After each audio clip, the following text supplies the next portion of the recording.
going on, guys? Welcome to today's episode of the Collecting Keys Real Estate Investing Podcast. If this is your first time to the show, this is the show where we teach you to make massive income, not just passive income with your real estate investing business. I am Mike DeHaan here with my co-host Dan Austin. Hey-o. And on these Wednesday shows, these are called the Mike and Dan shows, where we talk about real estate investing, business, and whatever else we feel like for that week. And so we are in full swing going into the start of the busy season for real estate, going into March with currently 23 properties set to close for the month. Which will be a record. And I will say that it sounds very impressive that statistic is slightly, how would I would say, kind of like padded, because we had a bunch of delays in February. No way, dog. And you can't say that. I gotta own it, right? Yeah, and just start you gotta running own ads. it, bro. We got 20 contracts every month closing. What about your dropout rate? We don't lose any contracts. We don't lose. No shit, right? Yeah, just start running ads on that. Here's how we do 23 deals every single month, and by every single month, I mean we've done that once, and we just ignore the parts where everything is, all the 3-week closings are turning into 6-week closings, because I don't know what it is, man, but like the just ridiculous delays that we are experiencing with lenders, with appraisers, with title companies. Oh my God. It doesn't make any freaking sense, dude. It makes no sense. It's like when, and the thing is these are all people that are incentivized by transactions closing. Yeah. Right. So that like a closing attorney, closing agents, they get paid per transaction. Lenders, guess what? They get paid per transaction. And it's like they are making it so hard to do work with them. And you would think it'd be the opposite during a time when not very many people are doing quantity. Like, I mean, I would say we're doing quantity. And for most areas, we're probably where we're marketing and where we're doing deals, we're probably like repeat clients. Well, I know we're repeat clients, so you think they would take care of you even better. But I swear, since like the second half of 23, like customer service in these deals has gone like way down. It's just, and it doesn't make any sense either, because it's not like for lack of notice. I mean, we've been very intentional about having longer closings, going from our traditional 3-week to 4 or 5 or even 6-week closings. Yeah. And we've even gotten better on our end of like with our transaction coordinator, and she's just, way more trained now. Like she's been in the role a while. And so she's even better. So we're getting better on our end too. It's not like we're making the mistakes. Yeah. I mean, and like this flip that we're closing out down in Louisiana, that thing's been in escrow for 7 weeks. Yeah. It was supposed to close last week. And then literally 2 days before closing, our agent reached out to us and goes, "Oh, so we have to extend this because the lender has just come forward and says that there are special conditions, quote unquote, need to be met. Additional conditions, but we're not going to tell you what those are." What does that even mean? Right. And why did it take them 7 weeks to do that? I don't know. So I can't remember if we talked about that one last week or not, because that one's still in progress, by the way, if we did. Yeah. And then, we had a bunch of closings that were supposed to be last week of February, which got pushed out for reasons I don't even know. And ones that don't even have lenders. We had like some sub-2s and some creative financing ones that were getting pushed out just because the title company didn't have their shit together.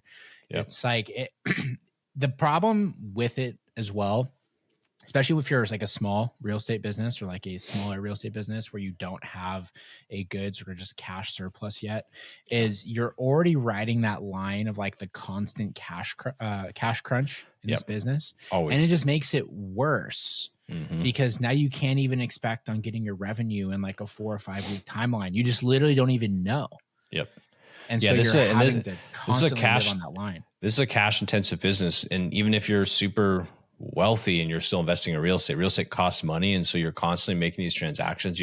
And when you have these receivables, i.e. your wholesale fees or your flip proceeds or whatever proceeds you're expecting to come in, and they don't, and you don't know when they're going to come in, or all of a sudden after 30 days of being in contract and you forecast this revenue for the last 6 months to come in because it's a flip and it falls out of escrow and you have to find a new buyer. And now you're like, I don't even know if that money's coming in 90 days or if it's even going to be that much. So it really does screw up your cycle. And that's why you have to have flexible, like we like to use lines of credit, like flexible sources of capital that you can squeeze into your business as needed. Because as you and I have learned over the years, the cash crunch never goes away. Because the bigger you get, the more assets you buy, right? It just changes, it shifts, and you get a little bit better at cash flow management. I mean, we pay now for our business like for specific software that just shows us like cash forecasting, because we're like, otherwise you just don't know. You can't plan when you don't know. Yeah. And it makes it super hard. And like a lot of the folks that we have in the scale community that have really been growing over the last little bit, this has been a recurring question is like, how do you deal with this cash crunch? How do you forecast for marketing? Like, people have property tied up in flips or things like that they thought were going to close and are now 2 or 3 weeks out. And they're like, well, I want to put this on a credit card, but I'm worried that it's not going to be paid off in time to pay off my credit card bill. That's a monthly bill, right? And it's just a freaking nightmare all around. But like there's not much you can do about it, right? And I think that's why, like you said, it's so important to have access to like lines of credit or these different sort of like extended versions of liquidity, right? These extended sort of like debts that you can use almost like a credit card without your dad's bank account. Like that would be great if you have a rich dad or an uncle or something. Yeah. Or go get your grandma to take out a HELOC on her home. Get her retirement. Yeah, use that one. That's my favorite.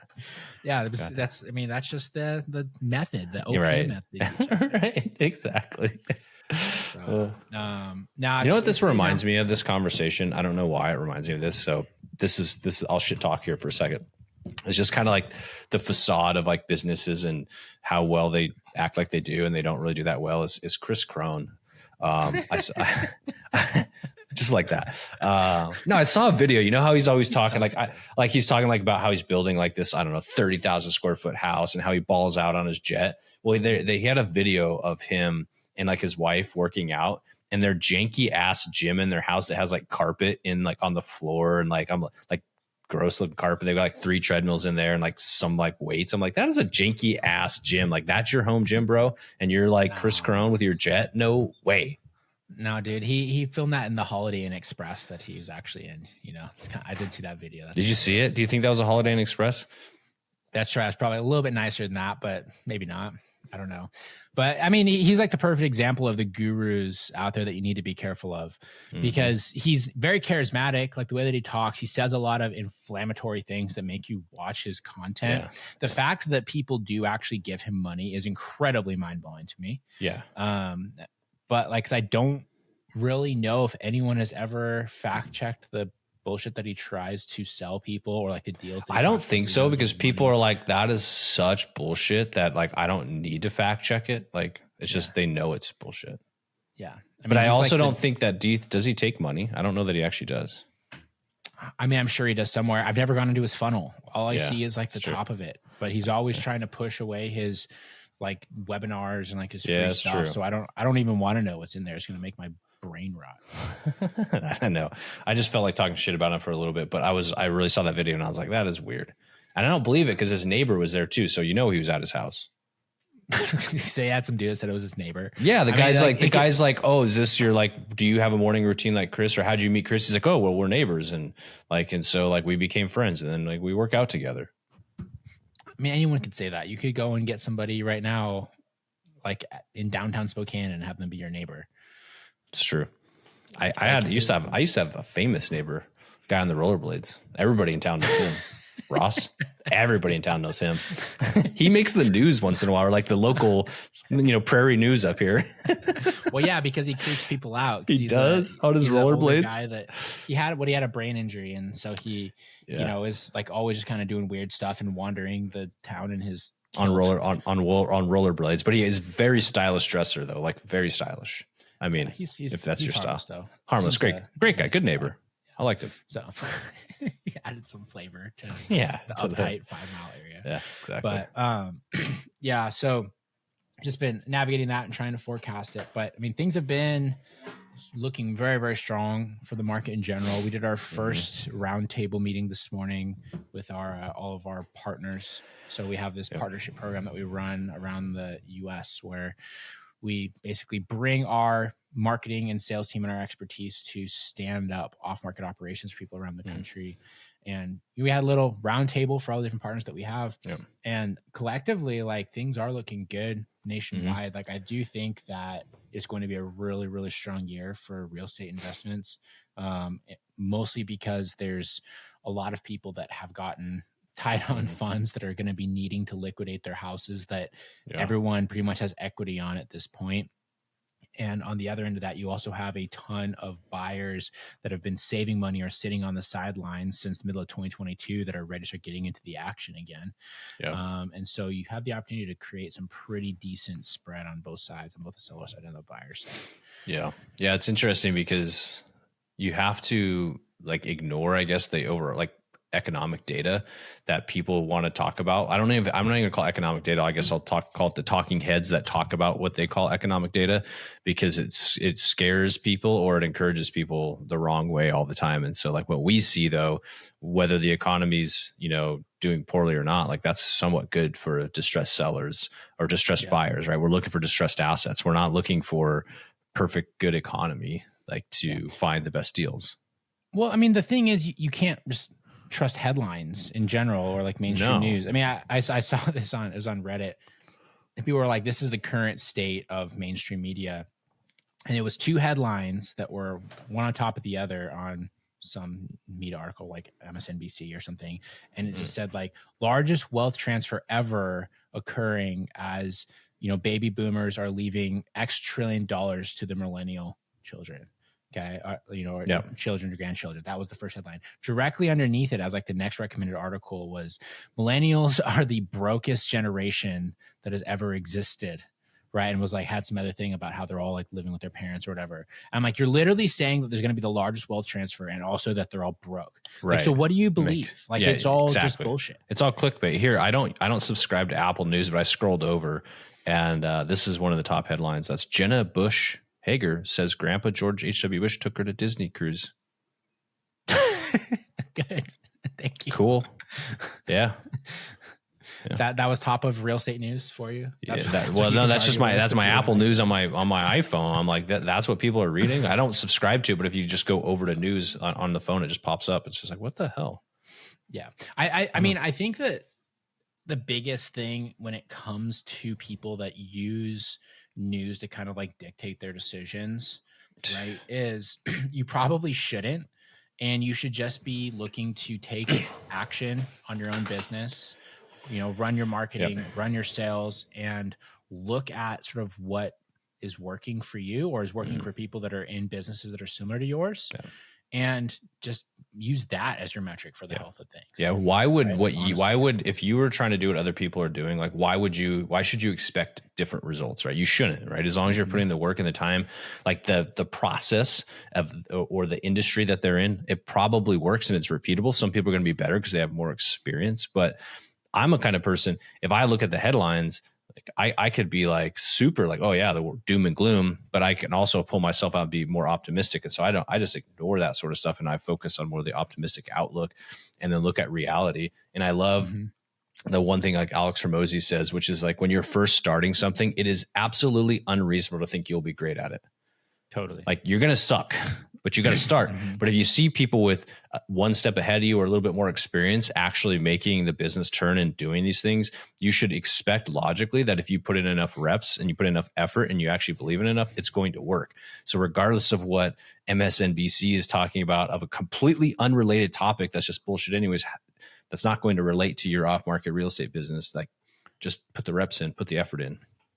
Yeah. And if you become a true expert in it, which you should do, you should understand, how to find your own deals, how to do different exit strategies, how to wholesale, how to flip, how to get money if you need to buy something, all the different parts of it. If you can really do that, the economy doesn't really matter.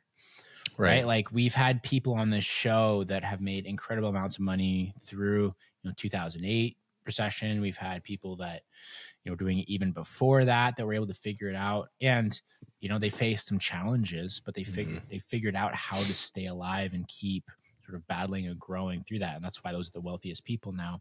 But like if you're in a different kind of business and it's something that literally can just get wrecked by like a downturn in the economy, you should probably go do a different business. Right. If you're dependent on the economy that bad. Yeah. And you need to be able to pivot, whether it's like a restaurant or it's like a goods and services company. If it's like something that is completely like a luxury or a novelty, you're probably not going to get that rich off of it. And if you're okay with that, you're doing it for the passion, that's fine. But if you want to be a lifelong entrepreneur, like there are going to be waves in the economy that occur, and you need to find businesses that can make money regardless of what's going on. Totally. Right. Yep. You know, it's like, so what they say, like health, wealth, and happiness. Those are typically the big things that people will always spend money on.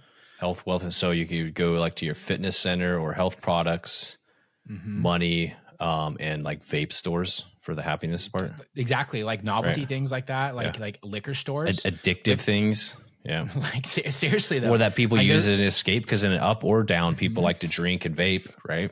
Yeah. I mean, like, how did like those sort of businesses do during COVID? Awesome. You know what? Everybody said, here's the other thing that people talk about, like, oh, I don't want to be in the coffee industry because that's the first thing people cut out. I'm like, no. That's the first thing, like, I guess upper middle class or upper class people might think about cutting out, but they don't have to. But if it's an addictive substance, people like don't stop drinking coffee no matter what's going on. I don't know why upper middle class people will cut out coffee if like nobody cuts that out. Like, no, I'm just saying like they're the ones that would maybe think about it, but like lower income people don't tend to cut anything out because they just kind of ride whether the economy is doing great or not. Like they're the same. They're not really actually changing their income drastically or not. The people that stand to lose income are going to be middle class or upper middle class, and generally speaking, they're probably not going to anyways because they still don't have to because they can still afford the $5 cup of coffee. Yeah. Yeah. I mean, and if you're in any of those sort of tiers, you can probably get through any sort of challenge, right? Yeah. You know, and then on that same zone, if you're providing housing, that's something else. If you're providing like good housing through rental properties or by flipping houses, right? Yep. If you're doing it in the zone that is actually, I would say, like affordable and desirable by most people, you're probably going to be able to get by in any economy. You know, like where it gets kind of funky is if you are like the very high end where things are not affordable for anybody, or you're providing like a really shitty product. Like if you're a slumlord, it's like, yeah, you are going to lose when the economy gets poor because you're on like the outside of the median, right? If you're just in the same median zone that everyone else is, you're probably going to be able to make money in some capacity. Right. So, but anyways, yeah, what else do we have going on though? Besides, I don't know. Those things? I know we got some new team members we are working on. If you have heard from our guy, Gabriel, he's one of our new team members on the Collecting Keys side who has been doing some outreach to people that have gotten our Subject 2 course and some other things, which you can get at collectingkeys.com/sub2. It's a free course about how exactly to do Subject 2 transactions. We've actually gotten some good, I would say, like reviews on that too, which I'm pretty stoked about. Yeah. People are happy with the honesty and the openness of that, which is what we try to preach on all of our stuff, especially Sub 2, because everybody know that's our favorite topic. And that's why we put the course out, because we wanted to make sure other people had for free the opportunity to understand the real ins and outs of Subject 2 and like the risks associated with it.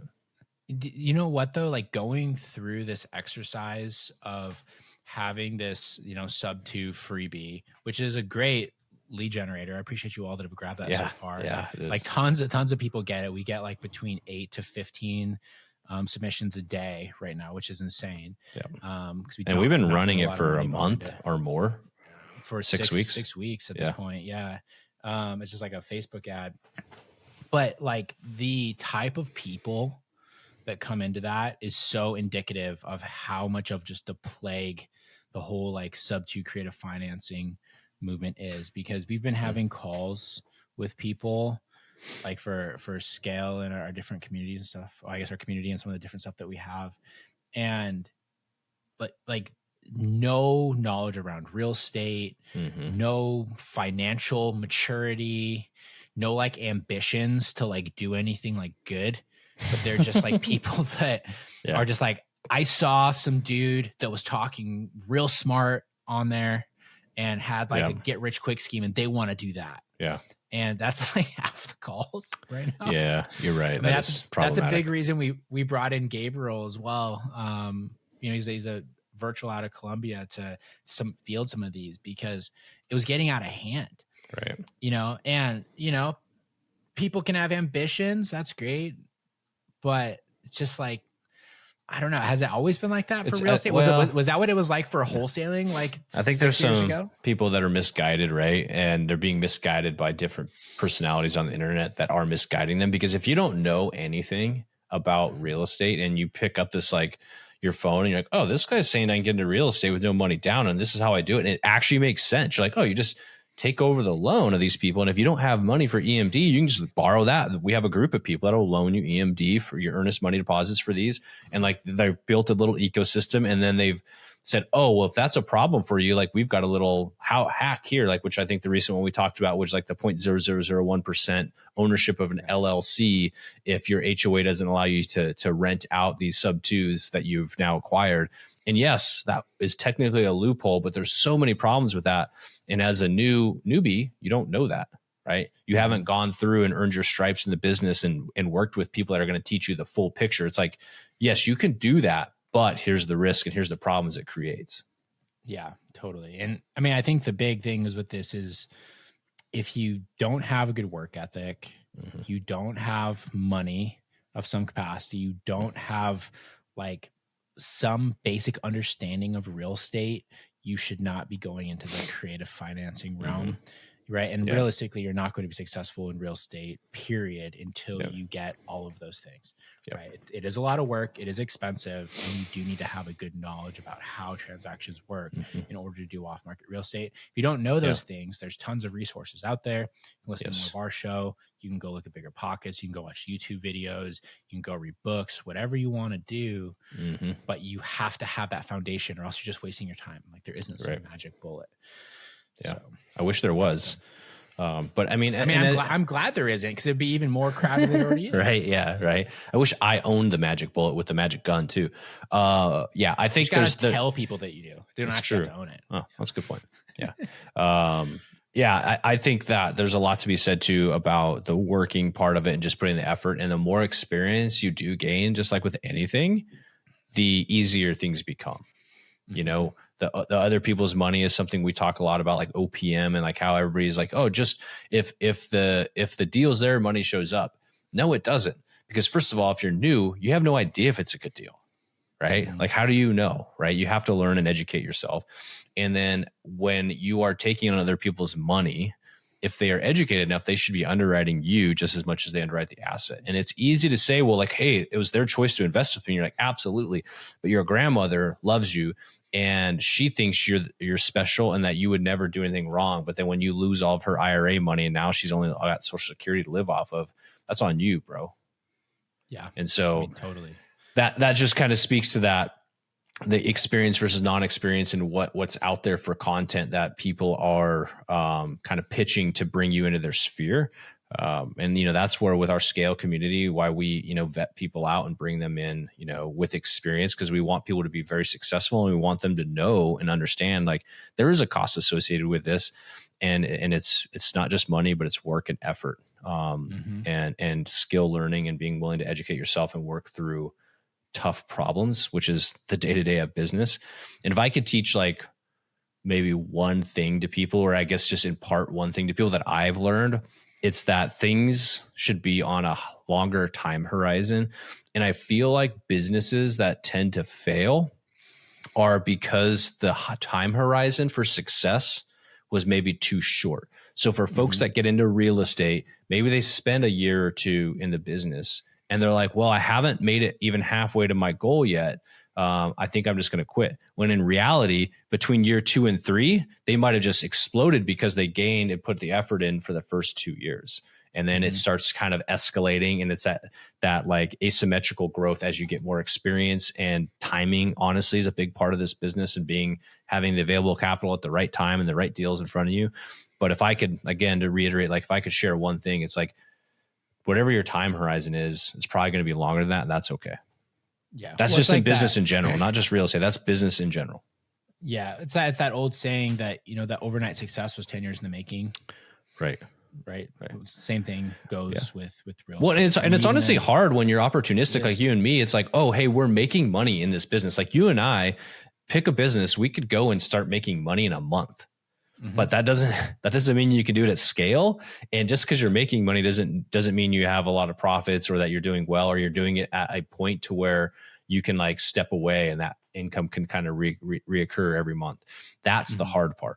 Going out and making a few bucks selling a widget is not actually that hard. I mean, you can just go watch YouTube videos on figuring that out. You could go and do whatever. I don't know. Yeah. Sell widgets. Yeah, exactly.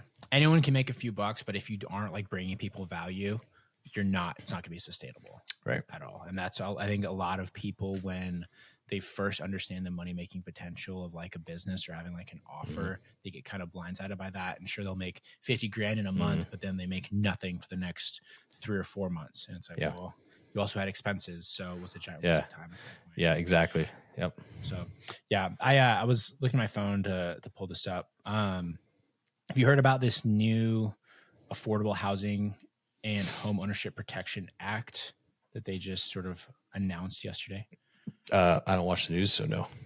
Yeah, I only found this because someone sent it to me. But basically, they are proposing a transfer tax that is meant to go basically after people that own, what they decide to be excessive properties.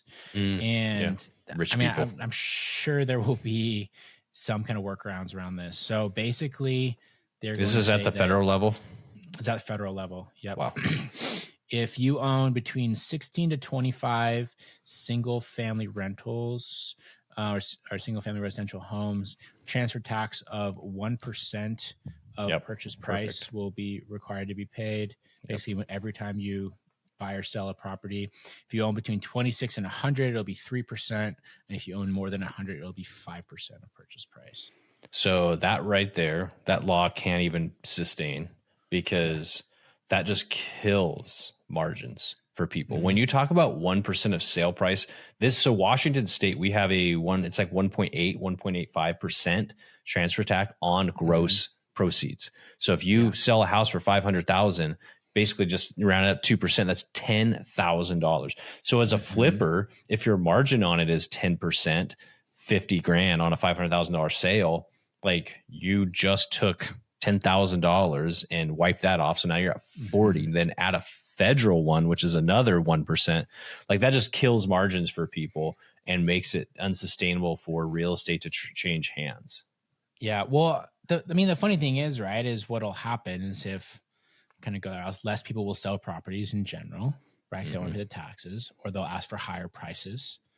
And if everyone's asking for higher prices, people will eventually pay those higher prices. Wait. So you're saying the affordable housing policy makes it less affordable? Less affordable? Yeah. Kind of like the whole rent control thing. People argue, like the argument is that it actually makes it more expensive for people to do business. It totally does, because it makes it, higher barrier of entry for higher barrier of entry, and going to be a higher rental rate at the start, because it's going to limit how much they can increase rent every single year. And what they find is people like landlords, it's typically like the mom and pop type landlords that maybe have 10 or 15 units. They flee those cities and restrict the number of rental units available. And so then it's even harder to find rent, which drives rent up. Like, and a good example of like this is sort of like similar to rent control, but like with Section 8 housing. So they get so much money in your local area, probably from the federal government and the local government, to help provide housing. Well, if the market's super hot, guess what they have to do? If they want to be able to have people getting housing, they have to increase what they're willing to pay, right? So like we have some Section 8 tenants that were willing to pay $800. We went in and now they're willing to pay $1,200 over like a 2-year period, because the market grew that much. And so what that means is that the funding around that doesn't grow, then less people can have Section 8 housing, which is actually a problem, right? There's just not enough funding for it. And so you think about that when you're talking about like rent control and anything else, it restricts the availability of funds some way or the other, whether that's in units or funding from the government. Yeah. Well, and the problem is with all this too, is they try to, bring in all these things, but then they do other things at like the local level that kind of just fuck it all up and make it challenging, right? So the big thing here in Spokane is they're talking about bringing rent control to Washington State, which is going to limit how much rents can increase. But then the freaking city comes in and increases everyone's property taxes by $6,000 a year, massively, right? $500 a month. And then increases connection fees if you want to do a new development at the same time. Correct. Increasing connection fees. Now they're also making us all get licenses for these different properties. So they're increasing costs, but they're also wanting to reduce what we can ask. And it's like, that's not how it works. Like if you want us to ask for less money for the properties, you need to bring down the expenses to operate the properties. Yep. Right. And so like, and that's fully inflicted by the same people. Yeah. It doesn't make sense at all. Like it'd No, be one and thing it's if at it was every like something level. from the lenders or like a third party, but it's like the same entity. That's the government Dude, that is doing. it's both sides. It doesn't wild make any because sense. it's at like every level. So another thing, we live in Washington State, which most states have a regulated utility system, meaning like the electric and gas utilities, as well as like any city, stuff like that. They have like water, garbage, whatever. There's some regulations around that. In Washington State in particular, we have electric and gas. Well, they have a subsidy program in Washington. If you you don't have to report your income, but you can basically say, I don't make enough money. Can I have my electricity and gas for free? And the utilities have to give them to that for free. So then what that does is it increases the cost, right? It's like socializing the cost, right? Across the ratepayers that pay, like us landlords, because we have multifamily units where we pay, maybe the bill is $250 for a utility. Now that's going to go way up and it's going to be like $350. So you're talking taxes, you're talking the utilities, anything that's regulated by the government. When they institute these things that are to become affordable, it actually does the opposite, because at some point as a landlord, I can't operate my business because the costs have increased so much while the rents have to stay flat because tenants aren't getting any additional income. And so what that means is I have to do something, and that unit either goes away or we have to increase prices so we're not losing money every month. That's economics, supply and demand. Yeah. It's supply and demand, right? That's the core of everything. If there's one thing in economics you should really understand, it's just basically supply and demand. If you understand supply and demand and then the concept of like a perfectly competitive market, so many things with how the world works will suddenly just like make sense. I know. Like honestly.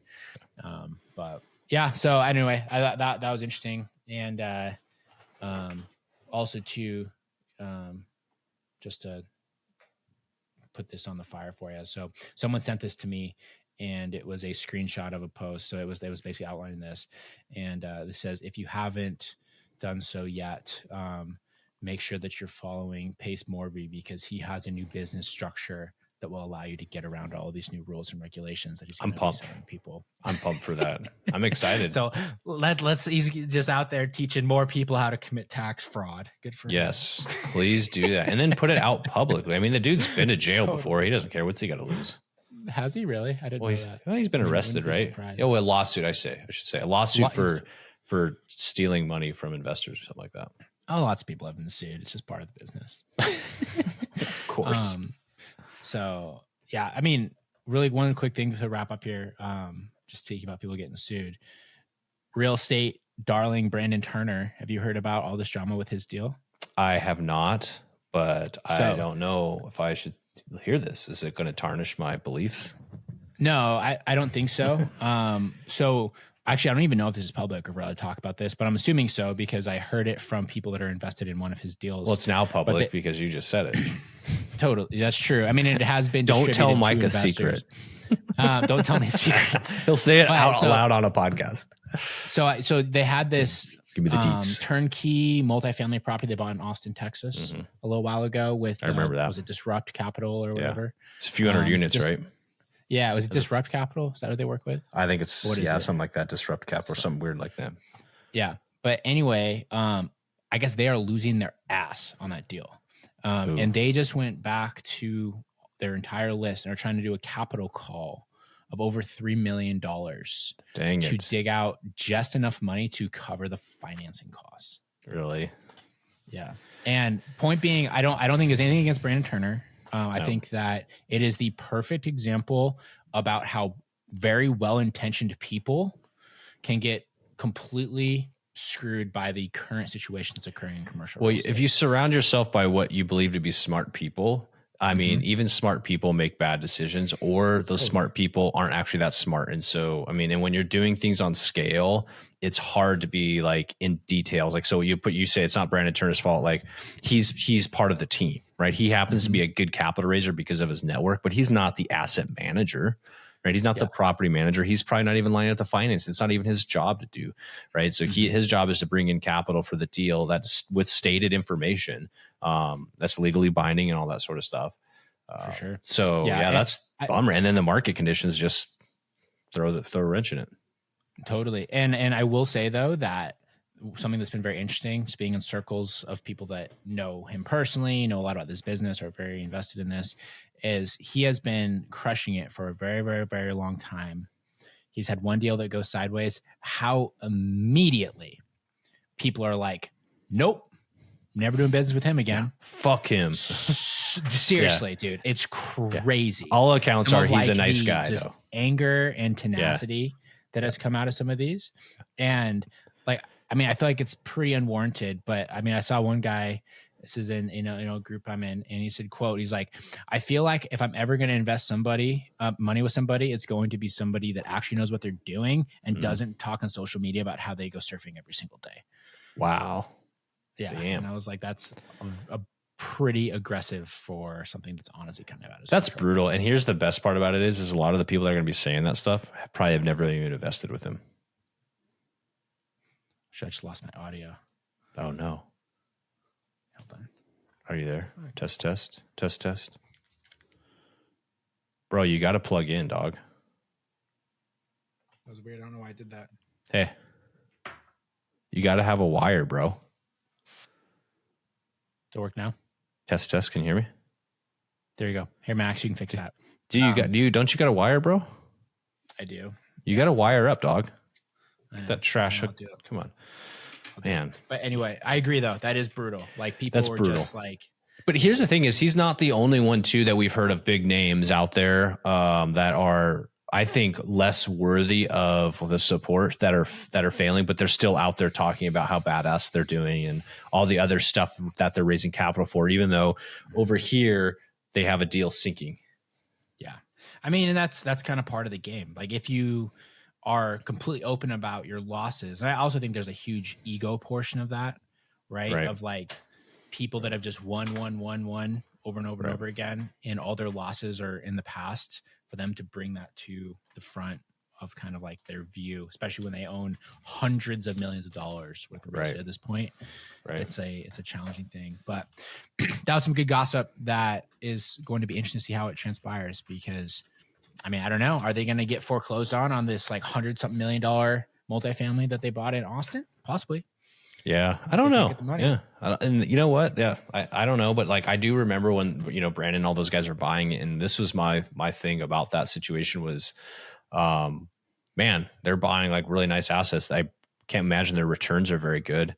Totally. And for me, I was like, that's not the type of deal I want to invest in. Not anything against the deal, like that it was going to be a bad deal or that Brandon's a bad guy. Cause I think they crushed it on some of their early raises, especially the mobile home park fund. Like they're like doubling what they told investors, and it was already really good returns. So like I said, crushing it. But then when I saw them buying some of that stuff up in Texas and this kind of the Sun Belt fund, I think he had, I was like, yeah, that's just not for me. Like there's not enough distress. I'm a value add guy. I like to get things cheap so that I could build them up. I'm not at a point in my investing career where a 6 to 8% return is okay. Mm-hmm. Absolutely not. I mean, yeah. But for some people, that's where they are. Yeah, it's fine. Yeah.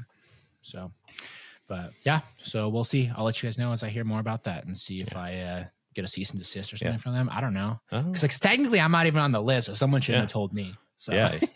Well, that's it. If Grant Cardone starts talking about losing, then we're going to be in real big trouble.